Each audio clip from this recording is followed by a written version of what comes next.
Welcome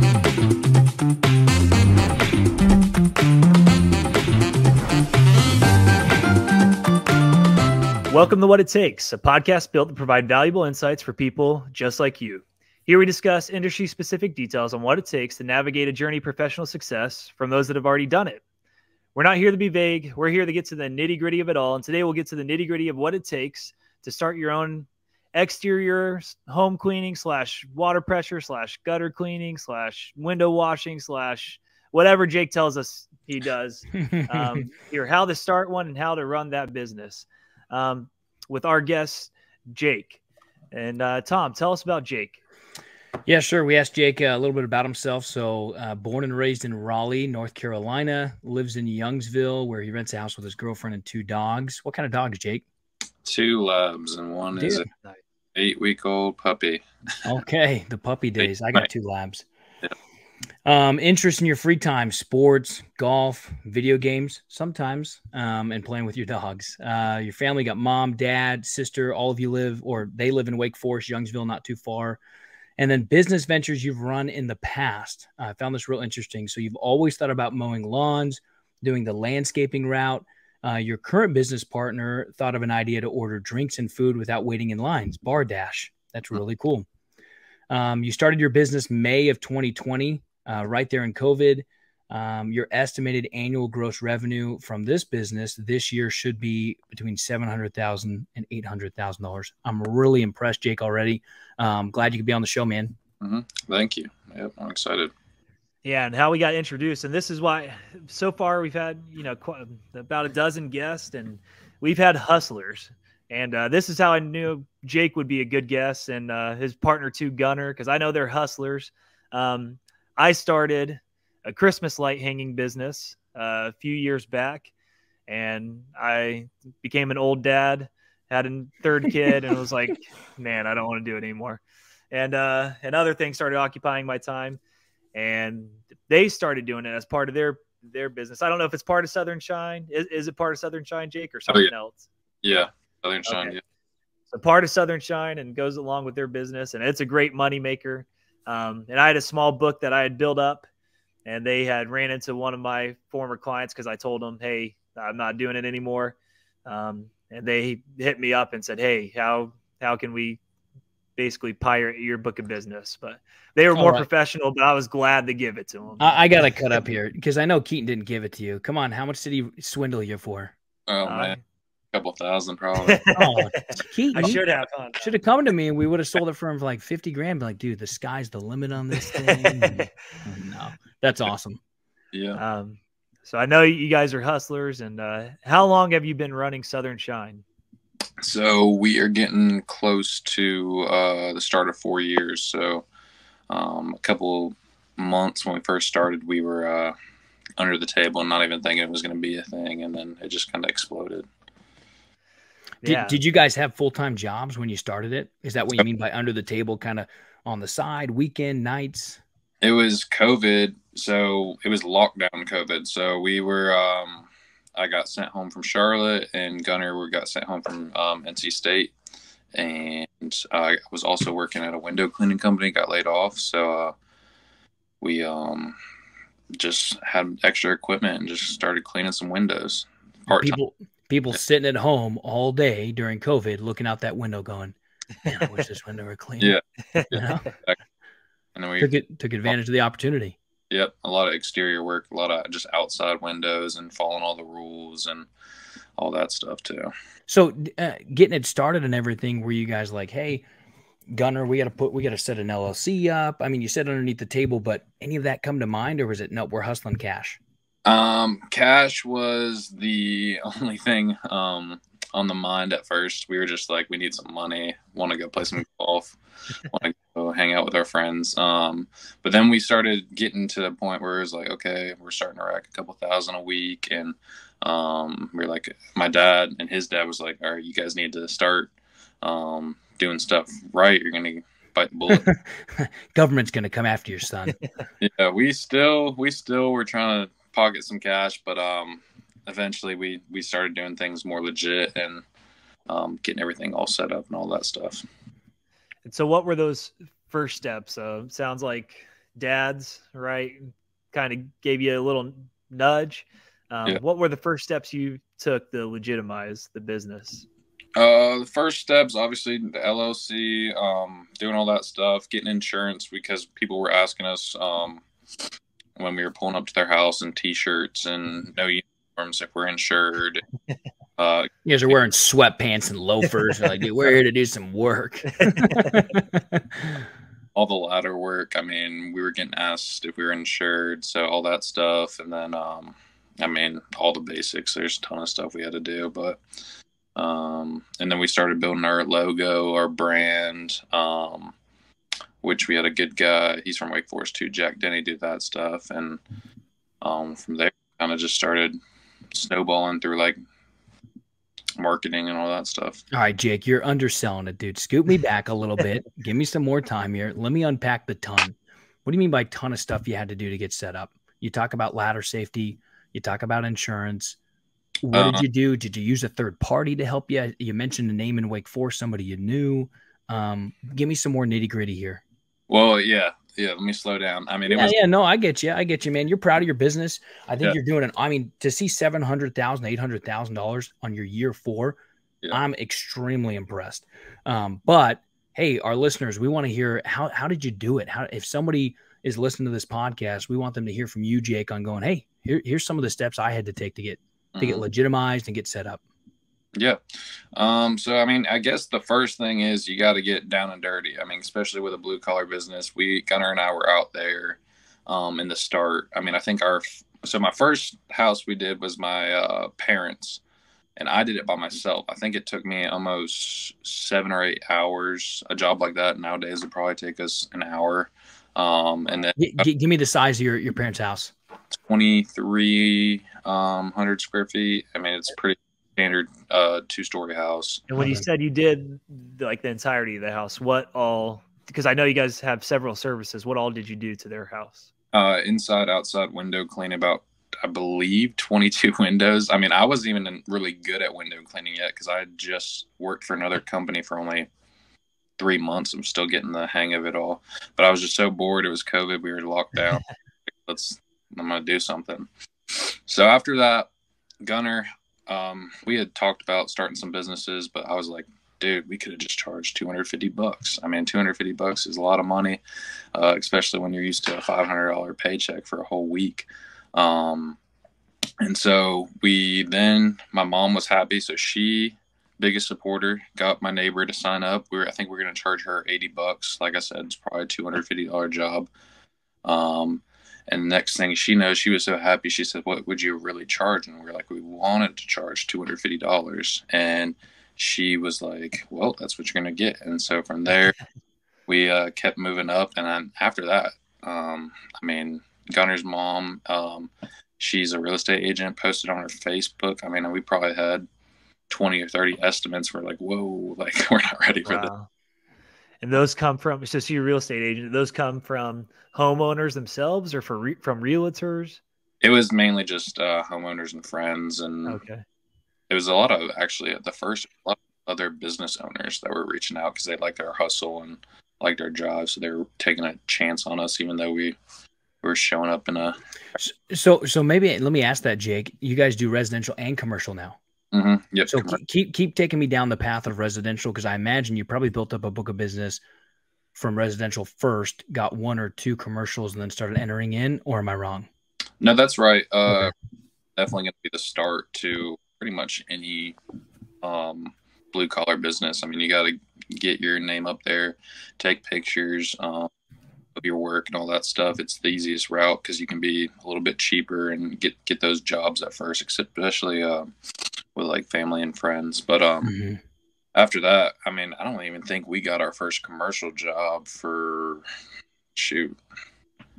probably a year since we started. So. Oh wow, okay. What were you doing that first year from just residential then? It was mainly. Well, like, are you thinking maybe like 30 grand you pulled in that first year, 50 grand? It was. I think we got 65. We finished the first year at 65,000. Well, and you started May, so really half a year, right? Yeah, it wasn't a bad. It's not a bad haul. And I believe we did a couple Christmas lights that year too. So we did mainly just window cleaning and gutter cleaning, and then we started doing a couple Christmas lights, and we did them so wrong. We did them Home Depot. Now, take me back to the steps of opening your business. Did you use a third party? There's Zen Business out there. LegalZoom, is it LegalZoom, Keaton? There's a bunch out there. Did you use one of them, or did you do it yourself? We start setting up our business. We did it mainly all ourselves. We did think about joining some like business network groups and all that stuff, but really, I mean, we were pretty broke. I mean, we didn't have much money. I mean, we had to do everything as cheap as possible because also Gunnar and I, we were trying to put some money in our own pockets. We weren't really investing first. So think of it like that. We were putting pretty much everything in our pocket. Yeah. And you said it's something interesting to me, or two. You were saying trying to get word out that first year in your first jobs, you were taking pictures, right? Where were you posting those pictures? What social media networks, and you talked about Gunnar's mom posting on Facebook, or realtor groups or whatever. Where did you guys post pictures of your work? Because I know customers love to see that. Oh, yeah. So started with Facebook. And the thing Gunnar and I, we wanted to do is we wanted to attack our social media like way differently than a lot of other companies. We started doing videos, but Facebook and Nextdoor is what blew us up. That Nextdoor app is crazy when you're first starting off. And then later down the road, I wish we would have started it earlier, is Google My Business. And then I guess a couple Instagram and Facebook, they work together, but mainly Nextdoor is what really got us started. And so when So when you finished your jobs, you made a personal account, or did you make, I'm not too familiar with Nextdoor. Did you make a business account? Everything was personal at first. I don't even think we had our logo or company name for about a month. So everything was just Gunnar or his mom. His mom did a lot of the posting since she had friends, and that's our target audience as well as the older people. But after that, then we started creating our business Facebook, Instagram. We actually created a TikTok, and believe it or not, our first TikTok ever shot, like first recording of it and everything, got 3.8 million views. No way. Yeah, dude, that is awesome, man. So you guys were like, this is so easy. We're going to make tons of money posting. Like, and then you've never eclipsed it since. Yeah, next post is 5 views, and it's Gunnar's mom watched it 5 times. Yeah, exactly. Tell our listeners more about Nextdoor. What kind of platform is it? Who's it targeting? Maybe how simple it is to get on there and post, if there's guidelines.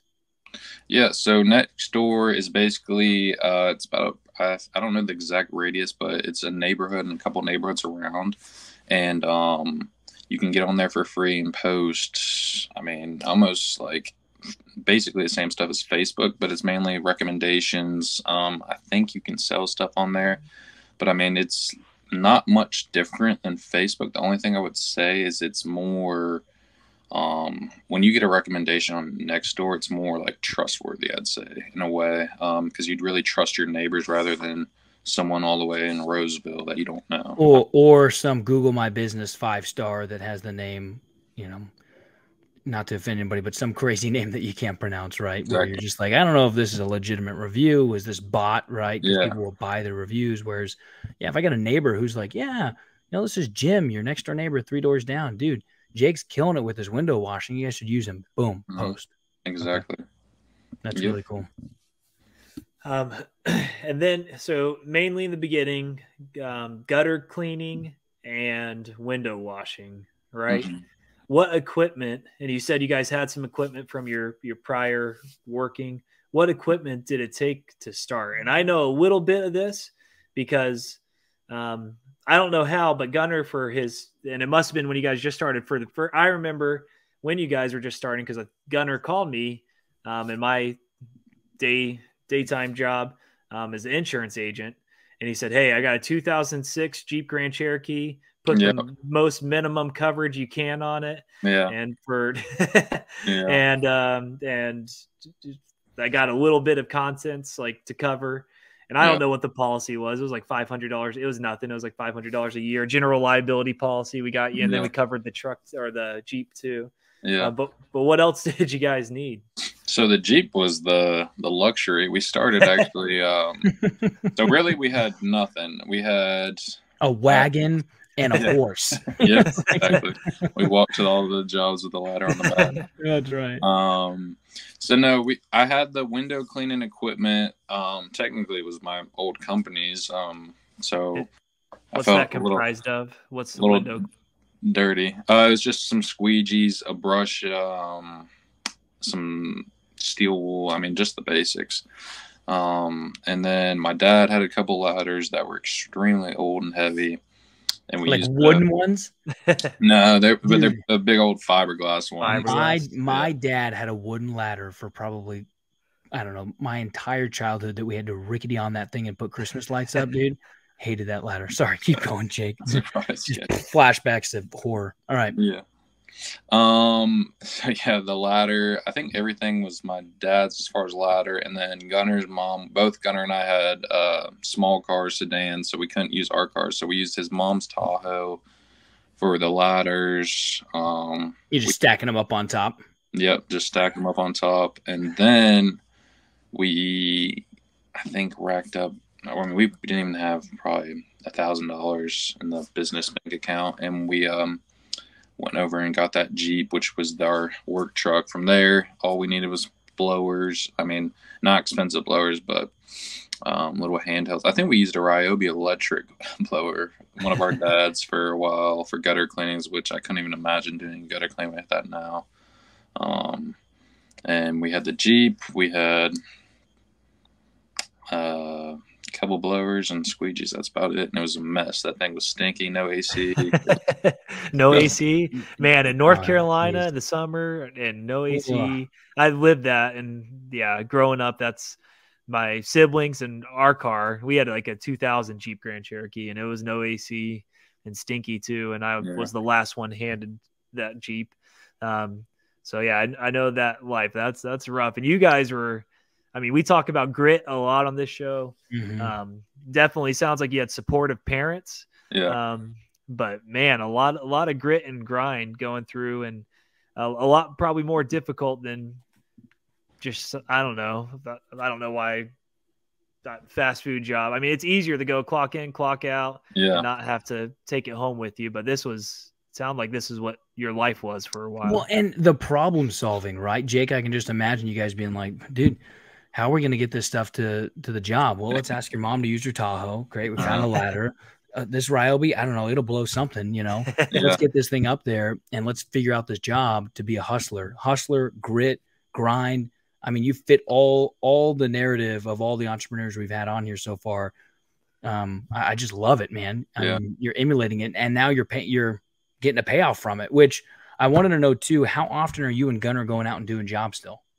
So that's funny you asked that. So we've stepped back a little bit, but just today we had a couple employees. They're not doing like an awful job, but they're slipping up a little bit. So we stepped back for a couple of days to do some catch up on estimates because we're getting blown up with pollen right now. But we had to step back in, and then tomorrow we'll be back in. But I mean, pretty much one of us is going to be in the field fully, especially on the big commercial jobs. And then one of us is going to be doing admin stuff as far as estimates and probably just checking on the other crews. Now, commercial jobs, are you guys doing high rises? Or are you doing primarily four stories and lower? What's kind of your limit? So our limit usually would have been 4 stories, but we got the chance to bid. I think it's the Marriott in downtown North Hills, and we won that bid. So that will be our biggest job as far as height in July. And then once we got that job, then we landed another hotel bid. It's the Renaissance in North Hills. So those are pretty big. I think they're 8 to 12 stories high. And you can use a lift, but I talked to a guy today who runs a really big company. And he was talking about doing like you're roping down the side on that. Yeah. So I was in commercial safety for a couple of years, and we had some guys that's all they did was window washing basically for big skyscrapers and commercials. The only way once you get above 4 stories yeah, you're getting rid of the boom lift, and you're moving to a suspended right rope. Yep. Which is really the way to go, and your guys can move fast, right? Top Yeah. to bottom, everything drips from top to bottom. Mm-hmm. But maybe, Jake, you're scared of heights. I don't know, dude, are you? I mean, I know you throw me on a rope over the side of a building, high winds, you know. Yeah. I don't know, that's definitely. I would want to find a sub who knows what Jake's they're doing. Jake's like Gunner's doing it. Yeah, Gunner would do it. Yeah. No, dude. Those are awesome bids. Give me an idea. What does a hotel like that charge? Or sorry, pay, excuse me. What are you charging them?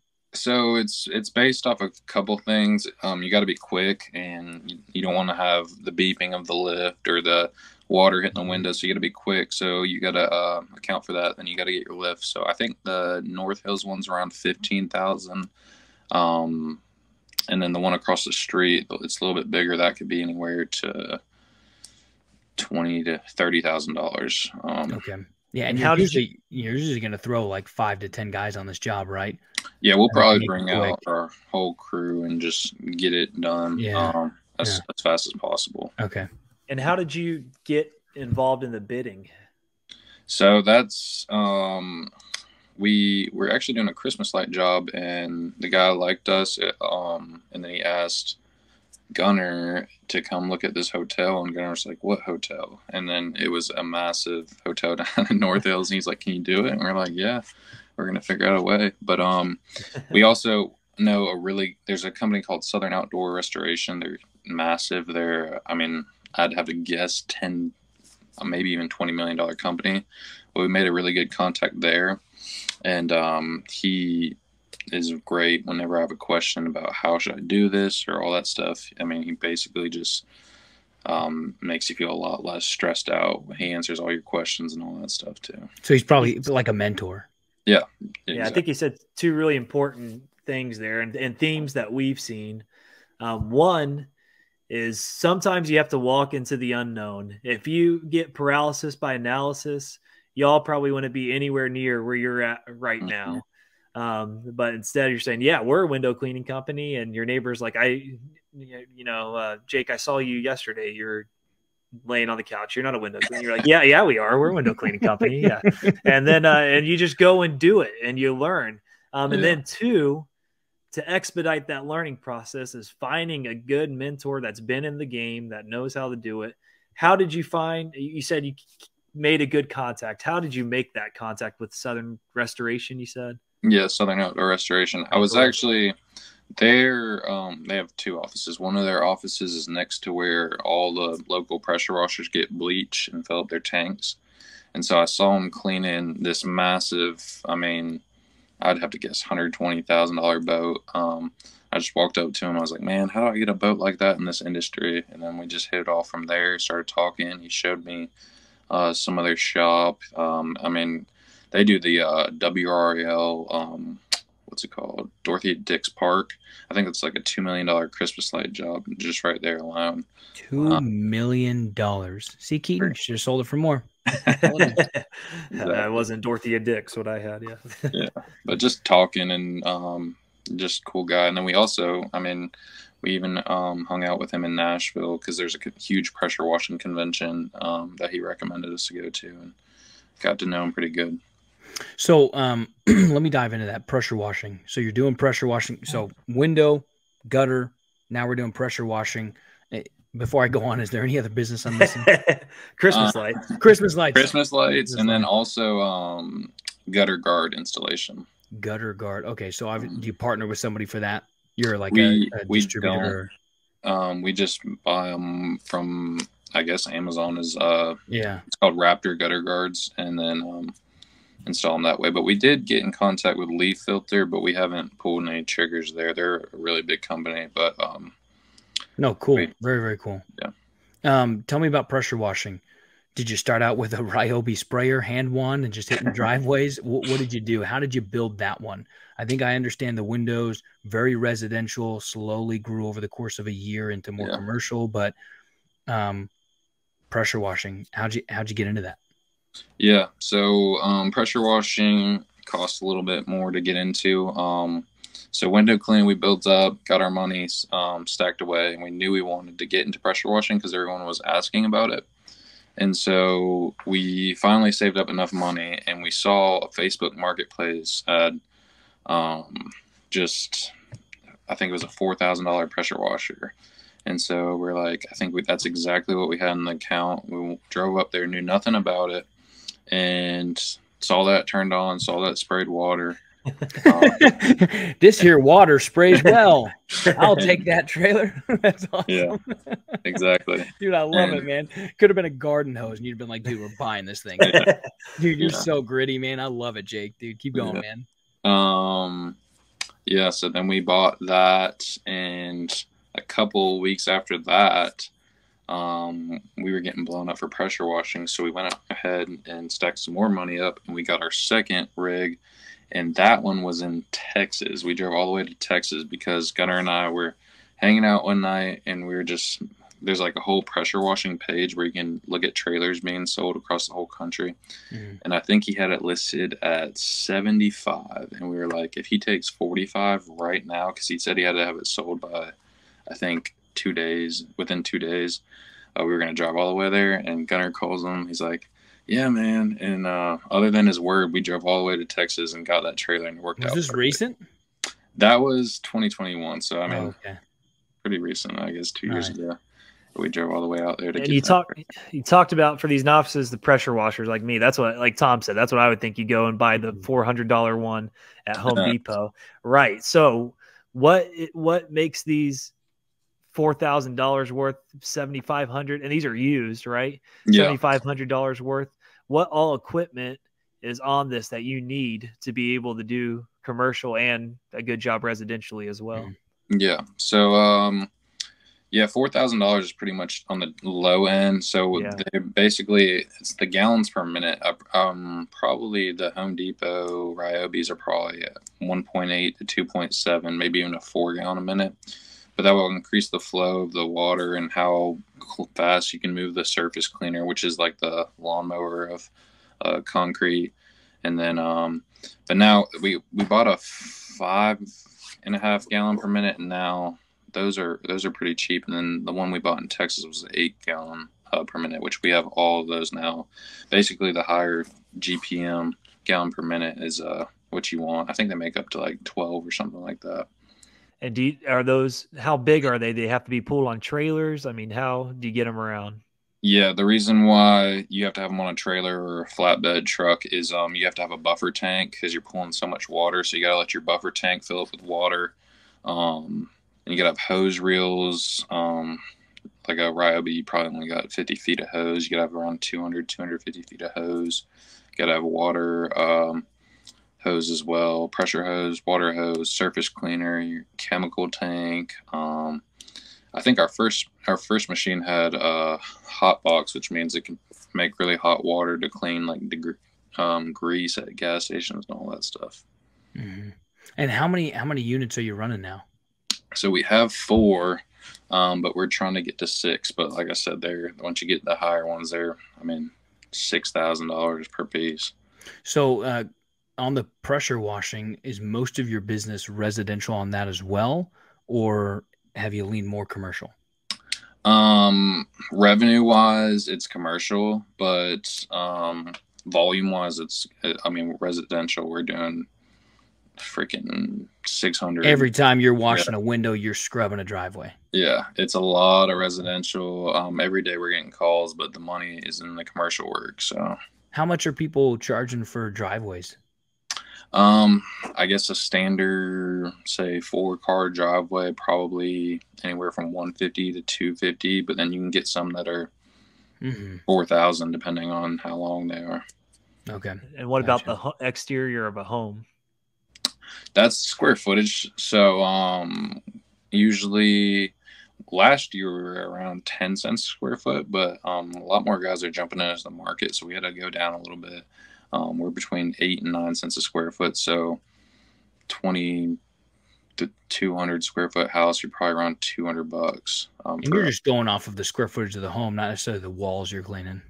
Yeah. I mean, we do look at square footage, but we also look at the difficulty. Is there a screened in porch? Is there a big old front porch in the front that's basically like 2 buildings almost if you railings. There's a bunch of stuff that if there's brick or if it's vinyl, there's a bunch of stuff that plays a factor.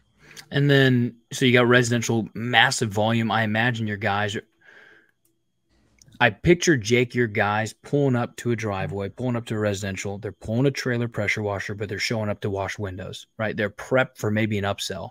Is this, am I picturing this right for some of your guys? Yeah. We're pulling up. I'm trying to, Gunner and I drive the trailer, but yeah, we're in the flatbed. We're, all the trucks are prepped for everything, gutter cleaning. They're all stacked up pretty much for everything except for one truck that doesn't have a pressure washer on it. But, yeah, we're ready for whatever service that could get thrown at us. And a lot of the beginning stage was a lot of upselling, walking to the property, like, hey, you called us for window cleaning. Let us hit this driveway since we're here. $75, $80, right? Maybe it's lower than what it normally is, which let me pause here because I want to ask about commercial pressure washing, but the trucks, are you buying trucks for your guys? Are they bringing their own trucks? How's your fleet working? So, yeah, we started off with a Jeep. That didn't do much but just get us around. Then Gunner's mom's Tahoe. Yeah. Yep. So, we had the Jeep the whole first year. Then year 2, I went out and bought a personal truck that I got a really good deal on. And the company, I paid for it, but the company paid for all the gas and the fix-up and that stuff. So, we had the Jeep and my Ram truck. And then that was year 2. Then year 3, we got the 2 Fords that we took a big purchase on. Those are newer trucks, I think a 2021 and 2015 flatbed. So we had 2 trucks. And then this year, we have 4 looking at her to get 5 and maybe even 6. And when you bought these, just to kind of help our listeners, are you buying these under your personal name, or are you now buying these under the company's name? At first we didn't have business credit. So Gunner had better credit than I, and he had used his name at first, but then we built up some credit and now they're all through the company. Gotcha. That's a great point. And how did you build? Because I think people start business are like, oh, I can just purchase this or finance this through my business, and then they're like, oh crap, like it works just like it does for me if I wanted to buy a home or buy a vehicle. So how did you build up the business credit? Yeah, so we just simply, made payments on the truck, and then we had to get some business credit cards. I think we got some small amount credit cards, but we use our credit card for everything. I don't even have a debit card for the company, one for the points, and then the cash flow reasons as well. But that's in building credit too. So, no, very, very smart. Yeah. So now let me go to the commercial side. Power washing.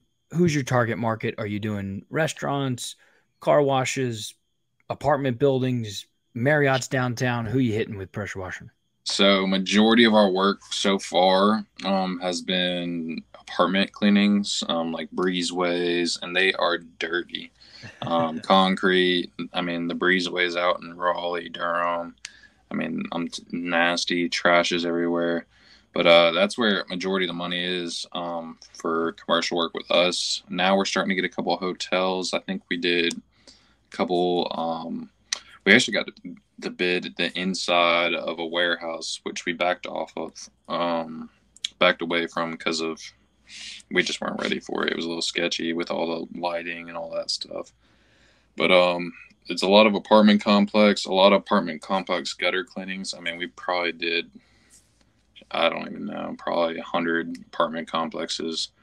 For gutter cleaning or for power washing? Gutter cleaning this year, probably already. Wow. And is that how you're getting a lot of your pressure washing contacts, is from the gutter cleaning and the prior work you did? Yeah, that's what so gutter cleaning kind of gets your foot in the door. It's the lower ticket item for residential and commercial. And you can kind of get your name in there and say, hey, we also do this. And if you pull up with the truck that has the pressure washer on it and all that stuff, it's kind of how you get your foot in the door. Nice. I love that. For apartment complexes, what are you charging to do a building, a breezeway? How do you break down your estimate? The way I do it, I kind of look at the building on Google Earth or in person, and we have an hourly rate that that I kind of break the section. I'm like, all right, we got one machine here. This will take us an hour in the breezeway. Let's say it takes us 7 hours for one machine. So I break it off that hourly rate, and then as many machines as we have, and then I add some little stuff if a machine were to go down. But basically, I mean, those things, they're paying pretty good money because they want them done right. Don't want any issues. There's fire alarms. You don't want to break a window and have a tenant get mad. There's a whole bunch of stuff on there. And when you're going down these breezeways, I'm picturing you're just doing the cement, but are you saying you're spraying the walls too? So yeah, we just did one actually last week. You got to spray like 3/4 the way up, and there's dust and dirt. They're disgusting. We actually had to use a degreaser because people throw their trash bags against the wall, and I think it's valet trash, right? Yeah, valet trash. Yeah. There was literally grease everywhere, and we had to degrease the whole thing, and then come in with a little pressure on the walls, and then surface cleaners on the ground, and then rinse everything down the stairs, and a whole mess. Now, Keaton during his day job does insurance. I run a trash business, so I know that valet trash very, very well for apartment complexes. So I guess my question is when I think about those breezeways, how are you keeping water out of like tenants' place? How are you keeping it from coming underneath their doors? Are you laying strips down? I mean, am I thinking too complicated for this? I'm just sitting here going, okay. No, you're so there will be some water that gets through. They get a letter or a note or an email or whatever. It says shove a towel underneath your door. Seriously. I knew it. I knew it. I knew it. I was making fun of it. Now I'm making fun of myself, but totally get it. They said that shut your windows. Nobody shuts their windows, so you got to work around that. And then nobody. Ma'am, your window's not shut. Yeah. And then there's a laptop there, and then people are yelling.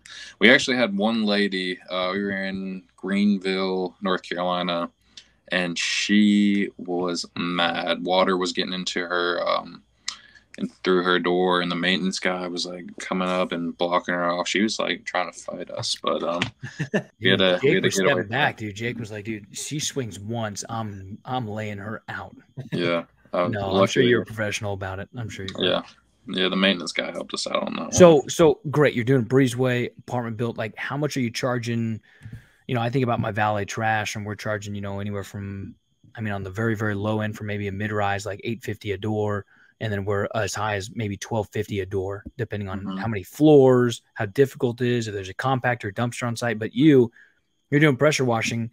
Let's say it's a 4-story building, and those walkways are, you know, let's call them, I don't know, 85 feet long. I mean, how much are you charging for that one building?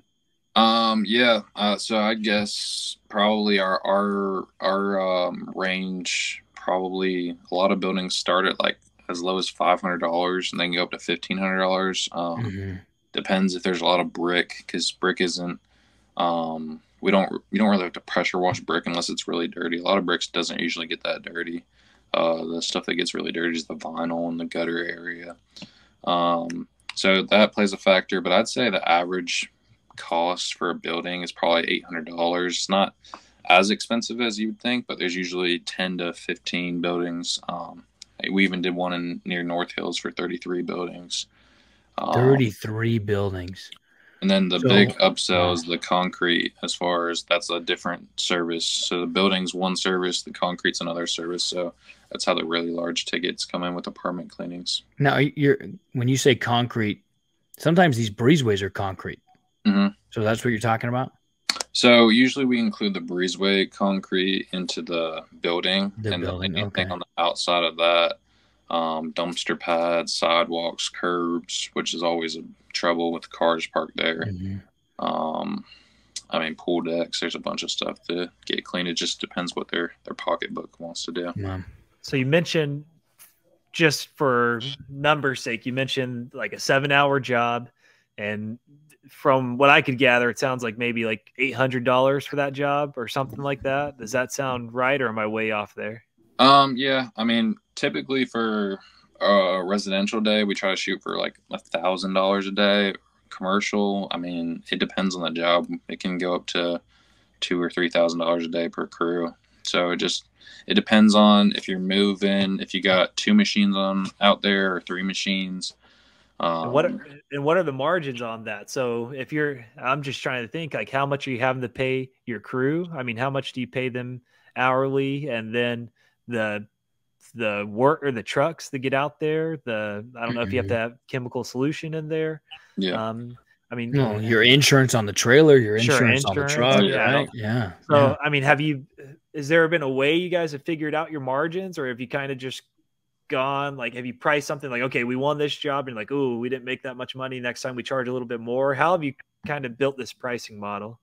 So our pricing model, we've kind of done it, it's back to our hourly rate per crew. So that includes gas, insurance, hourly wages. I guess bleach is a big thing we spend money on, especially during the summer. The vehicles, all that stuff. So our hourly rate is really where we go back to that for almost everything.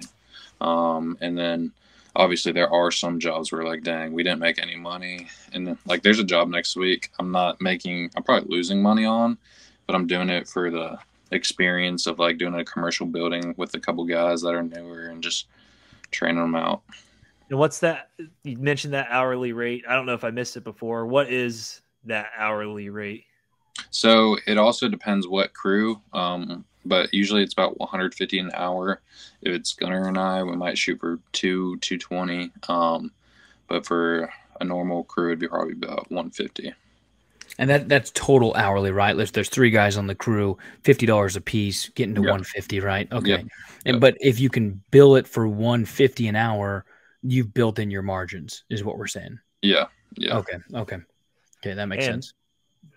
And what about staff turnover? Is it a lot for you guys? How are you staffing? Are they consistent? Where are you finding your good laborers? People? Good people. Yeah, good people. Yeah. So we started off with friends, and that's kind of how we had to do it. We weren't we weren't doing payroll. We were paying cash for the first year. So we were starting with people we kind of trusted. That was a little difficult working with friends. Gunner and I were already friends, so we were already starting that. But then working with friends as employees, that was a little difficult. But it worked out for the first year. After that, one of our top employees now, he actually ran a pressure washing company, but he wasn't getting leads like us. And he was like, hey, can you teach me window cleaning? I'll teach you pressure washing. And the next thing you know, he wanted to hop on. He kind of saw what we were doing and saw our leads coming in. So Patrick's been with us for 2 years. And then after that, Patrick's friend joined. And then, every employee we know, there's some type of mutual connection in there. Yeah, which I think that's sometimes how you find the best people. Yeah. But Jake, give me more about why it was difficult or what made it difficult working with friends that first year. I think a lot of listeners that want to start their own business oftentimes look to friends to go, I'm going to go into business with him. I mean, look at me and Keaton. We've known each other over 20 years. We've been in business now, kind of running businesses, attempting to, for 4+ years or so. But I think a lot of people start off friends and become business partners. Mm-hmm. But you're in a unique situation where not only did you become business partners with a friend, you hired friends. And I think a lot of people do that. So now I'm rambling, but tell me what made it so difficult to work with friends that first year? Yeah. So Gunner and I were trying to figure it out. We're, all new to everything. And then having a friend, well, actually one of our employees was my roommate, that I lived with, and he was good. It's actually Mason Gilbert. Do you know Mason Gilbert? Yeah, I know Mason. I know Mason. He's really good friends with my he's a great brother. guy, but it was just a little difficult as far as like having to tell him what to do. And then as soon as we clock out, it's like, you want to go hang out. And it wasn't too awkward, but it's a little bit weird when the boss mode has to kick on a couple of times. And then a couple other friends that we had work for us, it's just a little awkward when you got to do some authority stuff sometimes. And it depends on the person as well. Some people accept it better than others. And then sometimes like Gunner has a way of being a boss. I have a way of being a boss. There's just a bunch of factors that kind of mix some good and bad stuff into it. Give me some of that. Give me an example. You don't need to give me a name. You don't need to tell me about a situation with Mason. Yeah. But I would love to hear a story that was really difficult or something you had to conquer with one of your friends that you hired and you had to put on the boss hat. Yeah. Well, there was actually one story that I remember. I will use names, but it was Gunner and Mason. And I think Gunner, if you know him, he's quick to, he's the bossy boss guy sometimes. And I think Mason was reeling in the hose wrong or something. And Gunner's like, you can't do it because that's what will happen. And he's actually telling him what to do, but it was a long, hot summer day. And Mason was just not having it. He's like, all right, man, you do it. And just kind of, it was more like a friend, like basically telling him to shut up and walk away type of deal. But it wasn't anything crazy. There was anything crazy. I mean, all of us got along well. We all had fun. But there's just a couple times where some weird stuff kind of authority factors happen. Well, I think it can be awkward, right? Working with friends, because you don't want to be that tough person that tells them no, right? Because in a friendship, what typically do you want to be? You want to be the reliable one, the one that puts on the smile, the one who makes the other person happy, right? And so as you come in as a business partner or an owner or boss, right? And you've got to put that hat on to be like, dude, that was a dumb move. And I really didn't appreciate you doing that. And now I'm going to have to dock you something. Right. Or, hey, we're going to have a chat about it and improve. That can be a mountain to climb. So the fact that you and Gunner, right, were able to do that even for your entire first year. Yeah. Big on you guys. That takes a lot of character to be able to put that friendship on the back burner and say, hey, I care a lot about the business here, our reputation, what we're representing, and we need to make sure it's right and done right. So exactly. Yep. Something that piqued my interest that you talked about earlier was this guy that knew pressure washing, right? But he just wasn't getting that same lead generation. But y'all were. And we talked about that earlier in the show. But do you attribute it to anything more than next door and just hustling out there grinding and the network building slowly like that? Y'all have like I can't remember. I looked earlier today and I've looked before, 150 something. Yep. 5-star. I don't know if they're all 5-star reviews, but you're very highly rated. They are right now. There you go. Yeah. Yeah. There you go. I mean, what do you attribute that guy saw that and was like, hey, I want to be a part of this. Yeah. So that means you have something good going. If you have a good guy wanting to be a part of it, what do you attribute that lead generation to mostly? So back when that was happening, it was a lot of next door. We were asking for next door reviews all the time. Like, hey, I'll do a little extra work if you leave us a next door review or a Facebook review. But then we started realizing probably a year after that that Google was where it's at. But Google really only kicks into play once you get above, I'd say we started noticing around 100 reviews for our industry. And then now Google, there's a whole bunch of ads you can run on Google. Facebook, we ran ads. But from Patrick, he just probably liked the fact that we had work every single day, that he could come out and have like a more steady job instead of 2 or 3 times a week for 2 hours a week, but which is still good money to him. But with us, we had more of a steady work schedule. And so Google's king, it sounds like now, right? How did you rack up those Google reviews? You just did the same thing and said, hey, we'll do a little bit more extra work for a review today? Or did you have it on your business card after you finished your work with the invoice? Did you have a link to review you? Or how do you guys solicit reviews? Yeah. So we have a really great CRM called House Call Pro. And so as soon as we get to a job, it says on my way, Jake is en route. Jake is starting the job and Jake has finished the job. And then a couple minutes later, the invoice is sent, and then they will say, well, one, this is a good thing about the app is if you don't know if you're going to get a 5-star review, because there will be times where you're like, okay, I don't know how that customer felt about that. Yeah, we did the job perfect, and he's still yelling at me. Yeah, yeah. There's those guys out there, but I will send a link to our Google My Business, and I mean, just today alone, we got 3 just from those links getting sent. So, and then sometimes we'll ask for them. It depends the season of the year, and we'll run competitions. Last year, we ran a competition for cash, who gave the most Google reviews. But yeah, the Google now, and there's ads you can run. There's local services. I don't know if you guys know all this stuff, but there's a bunch of crazy stuff. I mean, you spend money on it, you're going to get calls like crazy. So Google ads. I mean, yeah, it's simple. And you start a Google My Business page. It asks you in the beginning when you sign up, like, hey, do you want to start running ads? And they're targeted, right? You can target them to zip codes, and then obviously industry. So for you, and you guys service kind of quite a bit, right? Pressure washing, gutter cleaning, window washing. Well, I think you can even target them down to like demographics and age group, right? I mean, you can zone them down, can't you, Jake? Yeah, I kind of did for Facebook. I run my ads 37 years old to like 60 years old, and I run people that like home and garden.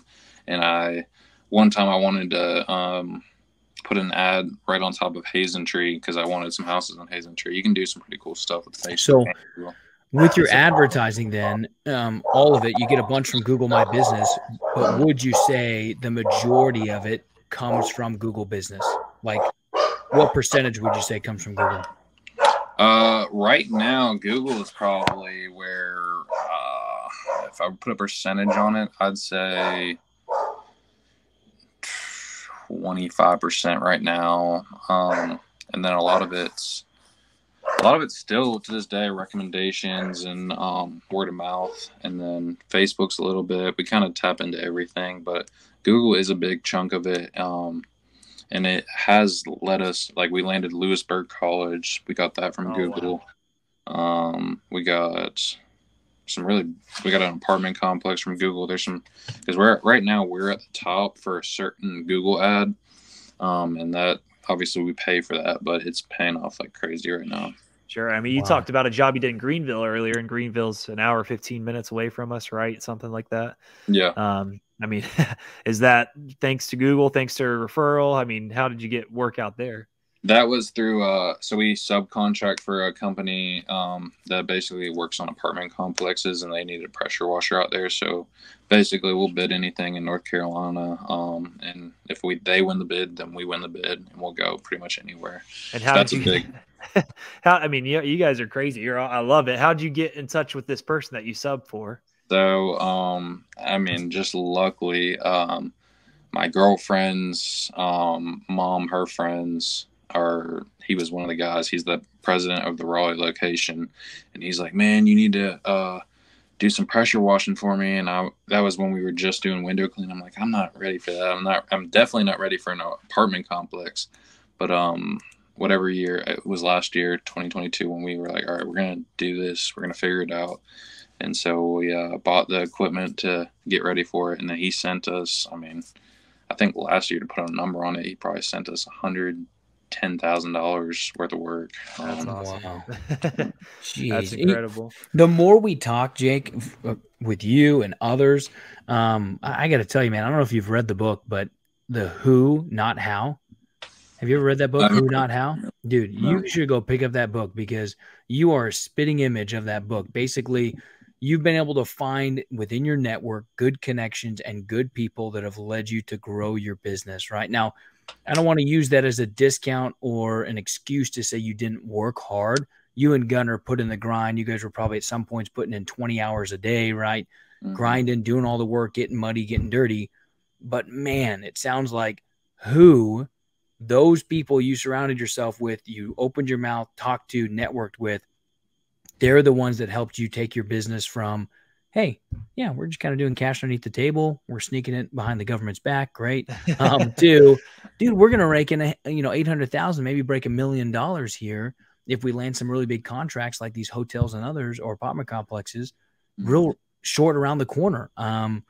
I think if anything that our listeners are taking some from this, but look in your network and find people that help grow it. And I'm sure you and Gunnar still today go, hey, who do we need to find that's going to help us get into this network? Who's going to help us break into Charlotte? maybe we want to do a subdivision or a franchise in Charlotte, right? I don't know what your plans are, but man, sometimes the biggest question people get stuck on is the how. Stop asking yourself how and ask who. And who, I mean, you talked about it earlier. It does take work too. Me, very easily, and this is my preference, I go into a store, my eyes are down, or I see somebody and I don't, like, I see somebody to my right, I look to my left. I see somebody to my left, I don't want to see anybody I know. I don't want to talk. I want to get in and out and go work on what I want to work on. This is who I work with, Jake. This is that's my natural disposition, but I fight it all the time. And especially if I have an end goal, right? And you talked about this boat. You said, man, how do I get one of those boats? Like being in this industry. And that sparked a conversation and that sparked a connection where now you work together. I mean, just that simple introduction or that simple question.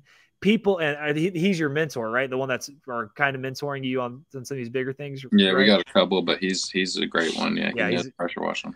Yeah, and just opening that mouth and then asking for help. Those out there that are experienced and that have done well and have been fortunate and blessed, unless they're just a complete jerk, which I haven't met many, they're out there willing to extend that hand and teach you what they know. And I think it's a daunting task and challenge for some, but so many people out there want to give. And I mean, you guys are going to have tell our audience how old you are. How old are you and Gunner? I'm 23. I'll be 24 on that's stupid. Friday. You're stupid. Yeah, that's ridiculous. Happy birthday. No one cares. All right. Yeah, no, okay.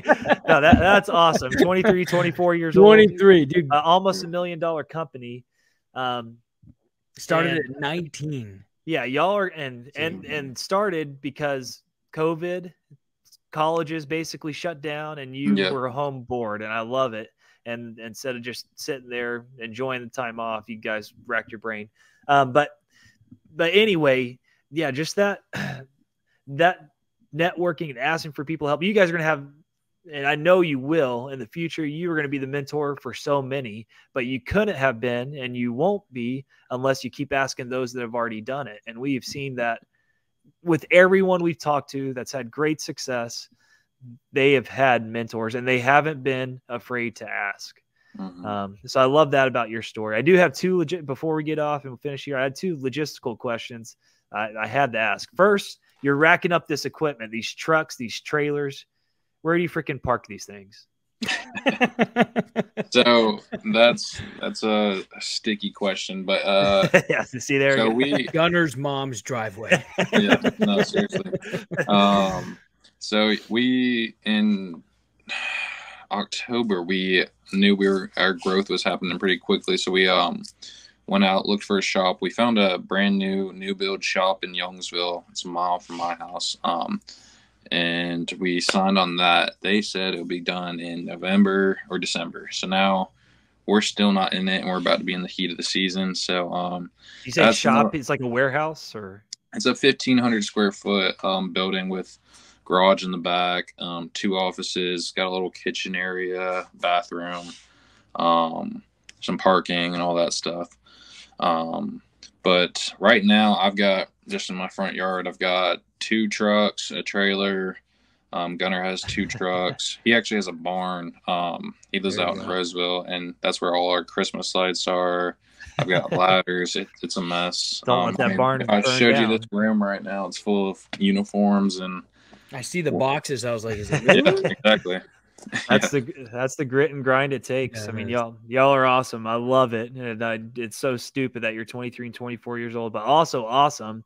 And what a great time to start before you have kids. And and I don't know if we can live, get fed by your mom, and while you're working all the kinks out, it is awesome. Basically, me and Keaton are very envious about that. We wish we would have started earlier. Yeah, we just did not. I don't know. We get stuck in the grind of corporate life, right? I think that's what a lot of people do is they get out of high school, they enter college, and what they shoot for is, man, I want to make that $75,000, $85,000 job a year and have this cushy job with a 401k and all this other, what I call BS, right? But man, starting like that, what you did, it's incredible. And it depends who you are. I think if anybody's listening, I think you got to know who you are, because there's some people, like there's somebody we worked that worked with us and worked for my dad He kind of trained me when I came into the industry of insurance, and my dad was setting him up to be his own agent and his own agency owner, and give him the sky's the limit. But he felt the pressure of that. And after a year or two, he ran off to a guy that told him, hey, you'll get your steady paycheck here. We have a full benefits package here. You're not on commissions, as much as before. And that was his comfort zone. And so I think you got to know yourself. And I don't think I knew myself early enough to know how entrepreneurial minded I was, or else I would have done things way differently. But I think I was trained, and what I observed in life, and many people do, is you graduate. The key to success is college degree or college degrees. And then, like Tom said, that the corporate life. And so I think you really got to evaluate yourself. And now there's more opportunity, more than ever, to go start your own thing, and you go do it. And there's so many resources. And that was the other logistical thing I had to ask you for. How did you learn how to do all these things? Was it through your mentors when you were kind of hesitant to join into the pressure washing thing? Window washing, obviously you work for somebody, but pressure washing, hanging Christmas lights, gutter cleaning, gutter guards. How did you learn how to do all these things? Was it YouTube University, or you went out and said, hey, this company's really successful, I'm going to go talk to them and ask them how they did it? Yeah. So it was a lot of just looking at what our competition was doing. I swear I'd rather watch YouTube about pressure washing than any show on TV right now. I mean, I love hearing other guys talk about the industry. I'd rather watch that than literally anything. Kelsey, my girlfriend, she's watching Netflix, and she's like, all you do is watch this stuff. And I was like, I actually find it really interesting. But I watch YouTube all the time. I mean, there's forums on Facebook, and then I love just talking to like my landscape buddies. I have a buddy, he's actually insane. He's 24 years old, and he's got 90 employees. He's probably a $15 million company. He's a crazy, but I love just talking to them and just kind of have all the same mindset. And that's basically how all the knowledge just gets built. Obviously, I try not to be the smartest person in the room, so that's guy Tyler. I love seeing him at the same age I am, and he's a $15 million company, and I'm right here. I'm like, wow, I haven't done anything yet, and I love like getting pushed and going to the next level. Maybe you wasted this hour with us then. just invoice me, Jake. Just don't know how much it's gonna be. Yeah. No, we so appreciate your time. Yes. This has been awesome. We love it. We love doing this and talk. I mean, we've just been so blessed with the people we've had on so far, and y'all giving your time to us and to our viewers. And the whole goal is for them to come on here and say, I want to start a window cleaning business. And they watch this and they walk away knowing a lot more of how to do so. And I think we accomplished that tonight. If somebody did want to reach out and kind of they wanted to start this, and maybe they're in a different state or whatever, they wanted to get going on this, how could they reach you guys? Yeah, they can reach out to Southern Shine or Jake at southernshine.com. My email and all that stuff. I mean, reach out any way possible. I love talking about business, and definitely my goal is to one day be a mentor, teach some of the stuff I've learned to help someone skip the crappy steps of business, even though you got to do at least some of them. Oh yeah. And that's our whole goal of this podcast, is for people to be able to do that. And you definitely will be a mentor to many. And I hope, I mean, it's our whole purpose that maybe somebody will, through this show and this medium, reach out to you guys. So Jake at southernshine.com, and Dawson, bring them and leave up their website, and we'll leave their website in the link. They have a great website. And Jake, thank you so much for your time tonight. And we appreciate having you on. Yeah. Thank you, Jake. Thank you guys. Awesome. It's been great. All right, Dawson, hit it for us.